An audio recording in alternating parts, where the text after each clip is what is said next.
and you're watching the History Fella channel. In today's video we're looking at Henry VI.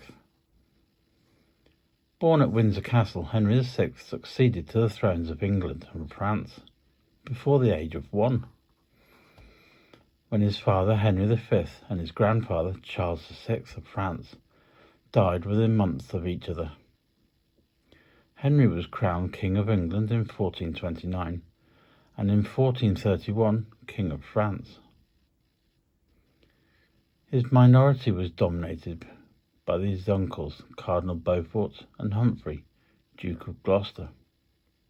Another uncle, John, Duke of Bedford, was regent of France, but his death in 1435, combined with Burgundy breaking the alliance with England, led to the collapse of English rule in northern France.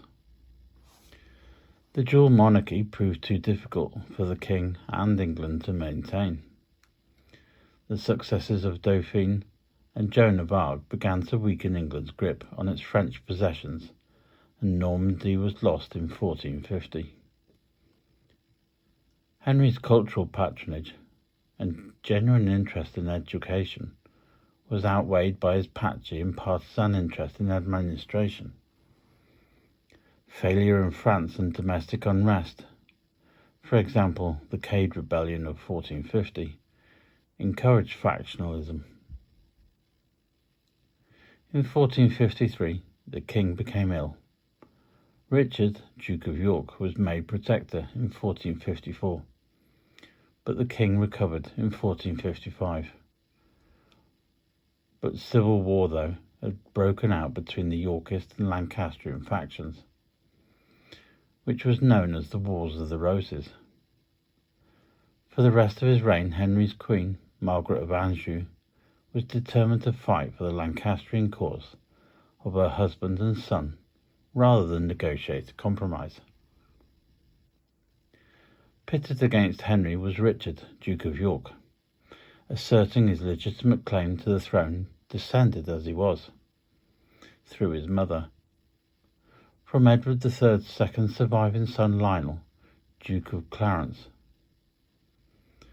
The Wars of the Roses were therefore a struggle to decide if the succession should keep to the male line or could pass through females.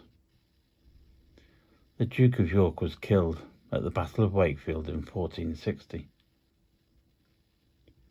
In 1461, his eldest surviving son, Edward, an able commander, defeated the Lancastrians at the Battle of Towton. Of the 120,000 men who fought, 28,000 died. London opened its gates to the Yorkist forces, and Henry and his queen fled to Scotland. An unsuccessful military campaigner, Henry was captured and imprisoned in the Tower of London in 1465, but was restored to the throne in 1470 by an alliance of the Earl of Warwick and Queen Margaret. His brief period of freedom ended in the spring of 1471, when Edward IV returned from the Low Countries and defeated the Earl of Warwick at the Battle of Barnet. He then defeated the troops accompanying Queen Margaret and Edward, Prince of Wales, at the Battle of Tewkesbury, in which the prince was killed. Soon after that battle, Henry was put to death in the Tower of London.